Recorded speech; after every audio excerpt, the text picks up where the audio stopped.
Over the last 13 years, I've personally mentored over 1,000 producers and artists. A lot of times, they come to me in tears. They come to me and they say that someone scammed them. They come to me and tell me that a label just ripped them off. And of course, as their teacher, as their mentor, I do as much as I can to try to help them. But it would be a lot easier if they didn't get screwed in the first place. So let's go through some of the ways that I see people getting scammed and ripped off the most so that you can catch this stuff early. First one is paying for ads. I see people on Instagram that are running ads to you and they're trying to sell you on a product, which is just going to tell you to run ads to your audience. Listen, there's a lot of fuckery going on in what I just said. Sure, listen, if you're Taylor Swift, if you're a Drake, it makes total sense to run advertising and promote your music in that way. But have you ever clicked on someone's Instagram ad for music that you don't know? I haven't, never. These ads are completely useless when you're starting out. And the people that are telling you to run them and buy their shit so that you can run these ads, they're not good at marketing either. And the only way that they know how to get out there is by running ads. Sometimes running these ads can actually hurt you. Let's discuss that. Well, in order for these ads to do well, Meta, Instagram, they will serve them to anybody that is going to click them. And a lot of time, they end up getting clicked by bots or people you would never want as your followers. And then your Spotify, your platform is completely screwed because like all of your listens are coming from some different country or some crazy kind. They're coming from Antarctica. Like how the fuck did that happen? Like who's listening to this shit in Antarctica? Those are not your fans. Those are just the result of running some advertising. And those numbers are useless to you. Like I said, they could hurt you in the long run. Listen, I was a talent buyer. I threw concerts for 10 years, thousands of shows. I booked Swedish House Mafia, Zedd, Pharrell, so many great artists. And I would go to the Spotify. I would go and look at their metrics. If I see that the listeners are kind of bullshit, we know your numbers are inflated. You want real organic fans who care about you. Our YouTube page that you're watching, we're a real school, okay? Cosmic Academy has been around for 13 years. We've never run an ad. We do all of our marketing organically. We have 200,000 fans on Instagram. These are all real people. Our subscribers on here, we've got like 80,000 or something. You're a real person too. I think, maybe not. Well, if you are AI, then hello, please don't murder me. I am not John Connor. So yeah, spending $1,000 to run ads, and that's gonna get you 10,000 bullshit plays on Spotify, and that earns you $7, sounds like a ripoff, and it is. The next big one. It is a ripoff and potentially a scam, paying for non-targeted playlists on Spotify. Here's an interesting one, because when done correctly, sure, these playlists can really help you. But when done wrong, it could really hurt your record. So let's say you're releasing and someone tells you, hey, pay me $50, I will add you to this playlist, and this playlist has 1 million followers. Here's the problem and how it might hurt you.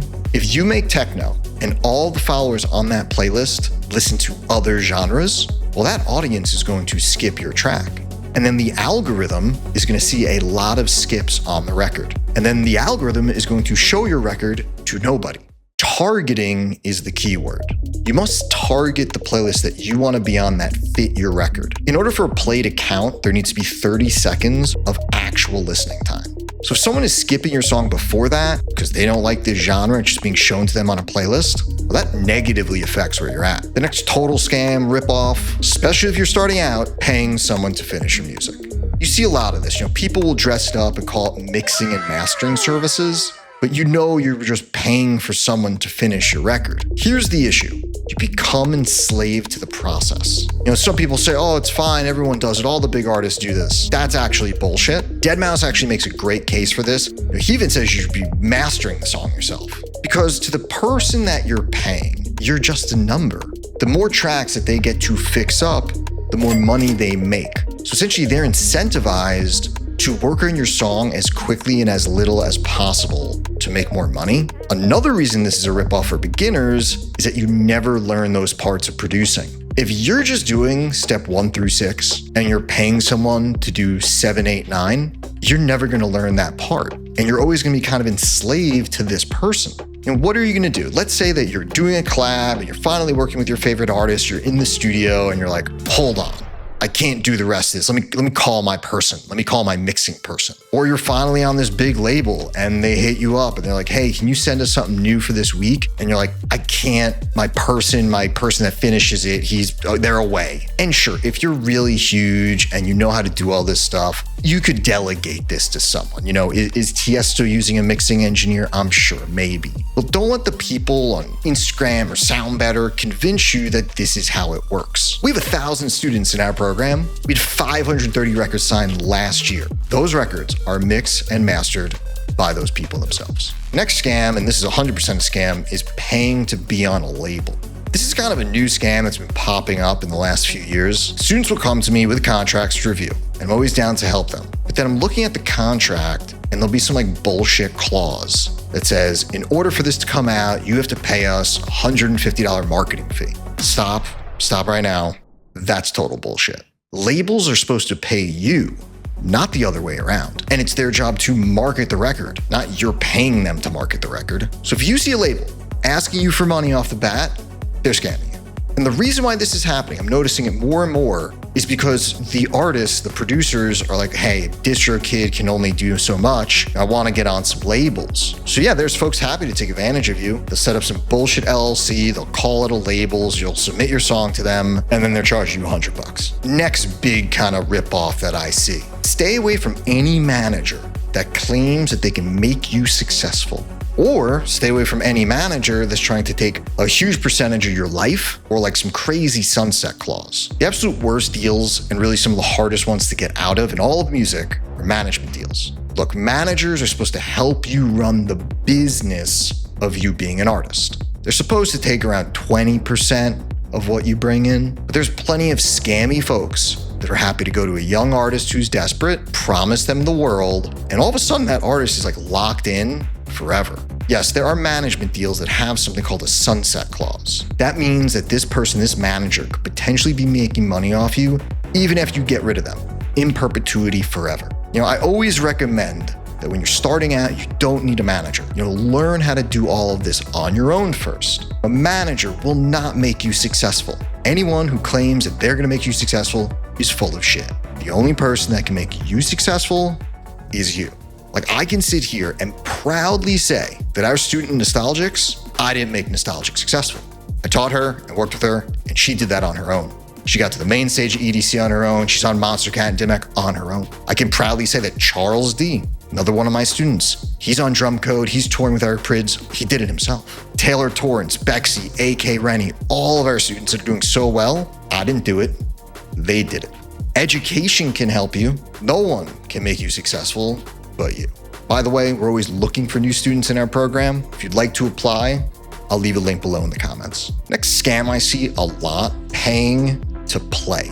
Just like people are trying to charge you to be on a label, there's plenty of promoters that will charge you to DJ a gig. And again, it's total bullshit. Oh, you know, give me $500, give me $1,000 and I'll let you DJ. That's insane. And I'm sure you've even heard whispers of this going on. I can promise you it actually does happen. You know, folks are so eager to DJ. They're so eager to get out there and perform that they'll take their hard-earned money and hand it to some promoter just to play. And then you know what happens? They end up on the 9 p.m. opening slot when the club is empty playing to no one. Like, you just paid $500 to get your picture taken behind the DJ booth. That's it. Like, if that's what you really want, go on ChatGPT. Like, here, look at me right now. I'm behind the DJ booth. And it didn't cost me anything. ChatGPT did this, and this was not $500. Look, the way you're supposed to get booked is because you have great music and a brand that connects with people.